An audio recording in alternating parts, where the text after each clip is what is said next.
ఒకసారి అందరం కూడా స్టేజ్ రైట్ సైడ్ ఉన్న వాళ్ళందరూ పిడికిలెత్తి జై తెలంగాణ, జై తెలంగాణ, జై కేసీఆర్, జై కేటీఆర్.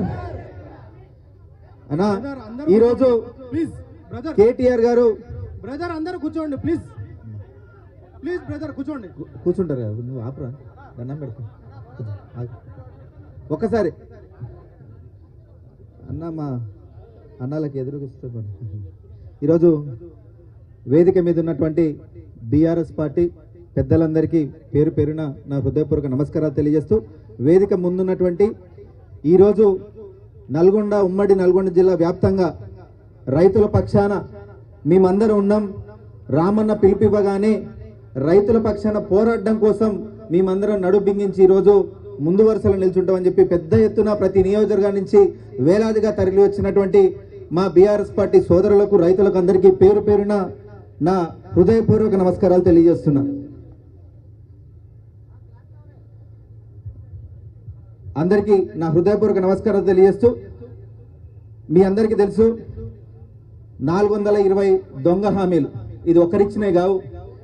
ఎక్కడ పడితే అక్కడ కాంగ్రెస్ నాయకులు మన ఎలక్షన్ సమయంలో ప్రజలని మభ్యపెట్టడానికి కేసీఆర్ గారు ఈ తెలంగాణ ఆస్తిని క్రమబద్ధీకరణగా ప్రజలకు ప్రతి ఒక్క సంక్షేమ పథకం దిశగా ఒక్కొక్కరికి పేద ప్రజలకు పంచుతుంటే అది ఓర్వలేక 420 అబద్ధపు హామీలు ఇచ్చి ఈరోజు వారు ప్రభుత్వంలోకి వచ్చినారు. ఒక్క రైతు బంధు మేము ఇయ్యము అని చాలా మంది ఎద్దేవా చేస్తున్నారు అని గతంలో రేవంత్ రెడ్డి ఒక స్పీచ్ ఇచ్చినారు, మీ అందరూ చూస్తున్నారు. రైతు బంధు కాంగ్రెస్ ప్రభుత్వం వస్తే ఇయ్యదంట, మేమేమన్నా హౌలాగాలమా దివానాగాలమా అన్నారు. ఈరోజు వాళ్ళందరినీ ఏమనాలి మనం? కాంగ్రెస్ పార్టీ గాలు హౌలాగాలు దివానాగాలని మనం అనాలా? కొద్దిగా సిగ్గు తెచ్చుకొని వాళ్ళు ఈరోజు రైతు బంధుని రైతు భరోసాగా వాళ్ళు మార్చింది ఏదైతే ఇచ్చారో వాళ్ళు 15,000 ఇస్తామని చెప్పి నిన్న మొన్న 12,000 అన్నాడు. ఈరోజు పెద్ద వేదిక మీద ఉన్న పెద్దలందరూ చెప్పినారు ఆ 12,000 కూడా మార్చి 31వ తారీఖు అని చెప్పి మళ్ళీ నెక్స్ట్ రోజు ఏప్రిల్ ఫూల్ అదే చెప్పి మీరు అందరు నమ్మిరా అని చెప్పి మళ్ళా మొదటి వరుసలో తీసుకొస్తారు. అందుకే మీ అందరికీ తెలుసు ఎలక్షన్లు వస్తున్నాయంటే ఒక జిమ్మికి మొదలు పెట్టాలి. ఎలక్షన్లు వస్తున్నాయంటే ఫారాలు అందుకోవాలి, మీ దగ్గర నుంచి అప్లికేషన్ ఫారాలు అందుకోవాలి. దీనికోసం తప్పితే మనందరికీ వాళ్ళు ఇచ్చినటువంటి సంక్షేమ పథకాలకు నిధులు వాళ్ళ దగ్గర ఏ విధంగా పంచిపెట్టాలి ప్రజలకు అనేది ఏమాత్రం ధ్యాస లేదు, అసలు వాళ్ళ దగ్గర తెలివే లేదు.